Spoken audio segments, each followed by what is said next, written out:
अधिकतर देखा जाता है जो भक्त गए दर्शन करने के लिए वो बाहर दुकानों से मिठाई, पेड़ा, लड्डू जिसके जो भाव आते वो खरीद लेता है। कभी भी भगवान के दर्शन करने जाएं तो अपने हाथों से भगवान के लिए कुछ ना कुछ बना के लेके जाना चाहिए। बाहर की दुकानों का भगवान को कभी निवेदन नहीं करना चाहिए कि ठाकुर जी आप इसको ग्रहण करो। अरे भगवान ने आपको 2 हाथ दिया है, इन हाथों से कुछ तैयार करके भगवान को भोग लगाना चाहिए। और आप गए दुकान पर लड्डू खरीद लिए, उसी लड्डू को थोड़ी देर पहले कोई खा के जा चुका है, कोई खरीद के लेकर के गया और बनाने वाले ने पता नहीं कितनी पवित्रता का ध्यान रखा है, उसको ज्ञान नहीं है कितना साफ है, कितना पवित्र है। आपने धन दिया और लेके गए भगवान को अर्पण कर दिए, पता नहीं कौन कौन सी चीज मिला के वो बनाई गई है। इसलिए भगवान के लिए अपने हाथों से कुछ ना कुछ बना के लेके जाना चाहिए। तीर्थों में जाएं तो तुलसी का पत्ता निवेदन करें और लोगों को बांटने के लिए आप उस मिठाई का प्रयोग करिए, लेकिन भगवान को खिलाने के लिए अपने हाथों से बनाना चाहिए।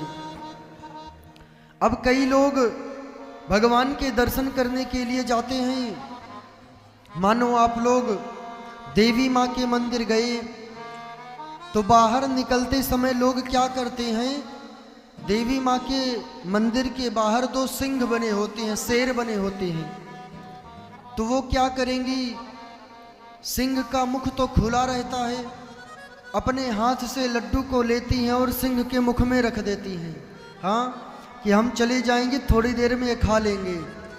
शंकर भगवान के मंदिर में गए तो नंदी के मुख में मिठाई को चिपका के चले आए, हाँ थोड़ी देर में ये भी खा लेंगे। ऐसा नहीं करना चाहिए। भगवान को ना अपने मन से, अपने प्रेम से, अपने भाव से भोग लगाना चाहिए। भगवान आपके भोग को अवश्य स्वीकार करेंगे, भगवान आपके भाव को स्वीकार करेंगे। तीर्थों में स्नान करने जाएं तो मान लो आपने कहीं धर्मशाला में कमरा लेकर के रुके हैं आप, और सुबह लोग क्या करते हैं, फ्रेश हुए, लघु शंका, दीर्घ शंका इत्यादि फ्रेश हो गए और सीधा चले गए गंगा जी में स्नान कर लिया। इससे अपराध बनता है। अगर गंगा जी में स्नान करना है आप फ्रेश हो लीजिए और जहाँ रुके हैं वहाँ पे स्नान कर लीजिए और फिर आप जाके गंगा में, यमुना जी में स्नान करिए तो उसका फल आपको मिलेगा। लोग जाते हैं अपने शरीर के सारे कपड़े उतार करके, पुरुष लोग स्नान करते हैं, सिर्फ एक वस्त्र से अपने शरीर को ढक के नहाने लगते हैं। कहीं कहीं माताएं भी ऐसा करती हैं जो बूढ़ी हो गई हैं। इन चीज़ों का विशेष ध्यान रहे।